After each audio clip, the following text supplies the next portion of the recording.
Friends, welcome back to my channel. Friends, ನಾನು ಮಾಡಿದಂತಹ ರೆಸಿಪಿನ ಕೆಲವರು ಮನೇಲಿ ಟ್ರೈ ಮಾಡಿದ್ದೀರಿ ಅಂತ ನನಗೆ ಡೈರೆಕ್ಟ್ ಮೆಸೇಜ್ ಮಾಡಿದ್ದೀರಿ. ಖುಷಿ ಆಯಿತು ನನಗೂ ಕೇಳಿ.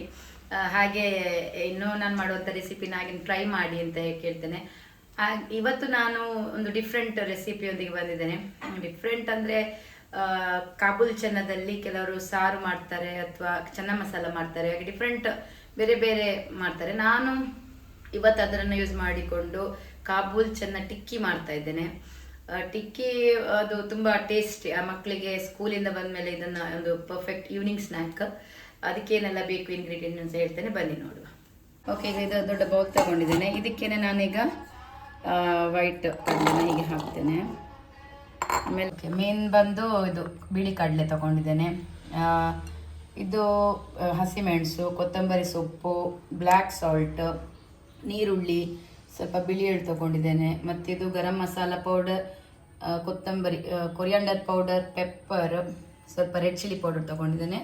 ಮತ್ತು ಇದು ಹಾಲು. ಎಷ್ಟು ಮಾಡ್ತೀರಿ ನೀವು? ಕಾಬೂಲ್ ಚೆನ್ನ ಒಂದು 2 ಬೌಲ್ನಷ್ಟು ತಗೊಂಡ್ರೆ ಇದು ಒಂದು 4-5 ಇರಲಿ. ನಾನು ಸ್ವಲ್ಪ ಮಾಡ್ತಾ ಇದ್ದೇನೆ, ಅಂದರೆ ಈಗ ನಾನು ಈವ್ನಿಂಗ್ ಸ್ನ್ಯಾಕ್ಸ್ ಆಗಿ ಇದನ್ನು ಮಾಡ್ತಾ ಇದ್ದೇನೆ.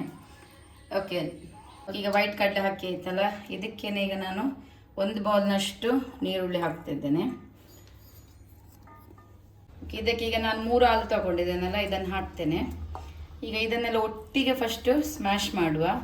ಕೈಯಲ್ಲಿ ಸ್ಮ್ಯಾಶ್ ಮಾಡಿದರೆ ಒಳ್ಳೆ ಚಂದ ಸ್ಮ್ಯಾಶ್ ಆಗ್ತದಲ್ಲ, ಒಳ್ಳೆ ಕೈಯಲ್ಲಿ ಹೀಗೆ ಒಳ್ಳೆ ಸ್ಮ್ಯಾಶ್ ಮಾಡಿ.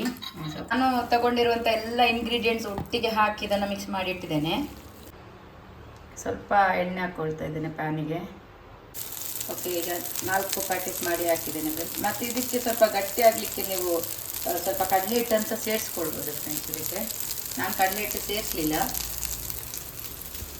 ನೋಡಿ ಫ್ರೆಂಡ್ಸ್, ಇಷ್ಟೀಗ ಕಲರ್ ಚೇಂಜ್ ಆಯಿತು. ಮತ್ತು ಎಂತಂದರೆ ಇದನ್ನು ನೀವು ಬೇರೆ ಬೇರೆ ಶೇಪಿಂದ ಕೂಡ ಮಾಡ್ಬೋದು. ಕೆಲವರು ಹಾರ್ಟ್ ಶೇಪ್ ಮಾಡ್ತಾರೆ, ಕೆಲವರು ರೌಂಡ್ ಶೇಪ್ ಮಾಡ್ತಾರಲ್ಲ, ಇನ್ನು ಕೆಲವರು ಸ್ಕ್ವೇರಲ್ಲಿ ಮಾಡ್ತಾರೆ. ನಾನು ಇದನ್ನು ರೌಂಡಲ್ಲಿ ಮಾಡಿದ್ದೇನೆ, ಸರ್ಕಲ್ ಶೇಪ್ ಮಾಡಿದ್ದೇನೆ. ಓಕೆ, ಈಗ ಪ್ಯಾಟೀಸ್ ರೆಡಿ ಆಯಿತು. ನಾನು ಇದನ್ನು ತೆಗೆದು ಸರ್ವಿಂಗ್ ಪ್ಲೇಟಿಗೆ ಹಾಕ್ತೇನೆ. Okay friends, patties ready. ನೋಡಿದ್ರಲ್ಲ ಎಷ್ಟು ಸೂಪರಾಗಿ ಕಾಣ್ತಾ ಉಂಟಲ್ಲ. ನೋಡಲಿಕ್ಕೆ ಮಾತ್ರ ಅಲ್ಲ, ತಿಂದ ಮೇಲೂ ಅಷ್ಟೇ ಸೂಪರ್ ಆಗಿರ್ತದೆ. ಓಕೆ, ಈ ಕಾಬೂಲ್ ಚೆನ್ನ ರೆಸಿಪಿನ ನೋಡಿದ್ರಲ್ಲ, ಇದನ್ನು ನೀವು ಟೊಮೆಟೊ ಸಾಸ್ ಜೊತೆಗೆ ಅಥವಾ ಗ್ರೀನ್ ಚಟ್ನಿ ಮಾಡಿ ಕೂಡ ಇದನ್ನು ಸೇವಿಸ್ಬೋದು. ತುಂಬ ಟೇಸ್ಟ್ ಆಗಿರ್ತದೆ. ಹಾಗೆ ನೀವು ಮಾಡಿದರೆ ನಿಮ್ಮ ಫ್ರೆಂಡ್ಸ್ ಫ್ಯಾಮಿಲೀಸ್ಗೂ ಹೇಳಿ, ಈ ಥರ ರೆಸಿಪಿ ಇದೆ, ಇದನ್ನು ಟ್ರೈ ಮಾಡಿ ಅಂತ. ಅವರು ಕೂಡ ಟ್ರೈ ಮಾಡಿ ನನಗೆ ಕಮೆಂಟ್ ಮಾಡಿ. ಹಾಗೆ ಈ ವಿಡಿಯೋನ ನೋಡಿ ಆದಮೇಲೆ ಲೈಕ್ ಮಾಡಿ, ಶೇರ್ ಮಾಡಿ, ನಿಮ್ಮ ಫ್ಯಾಮಿಲಿ ಫ್ರೆಂಡ್ಸ್ ಎಲ್ರಿಗೂ ಹೇಳಿ. ಪ್ಲೀಸ್ ಸಬ್ಸ್ಕ್ರೈಬ್ ಮಾಡಿ.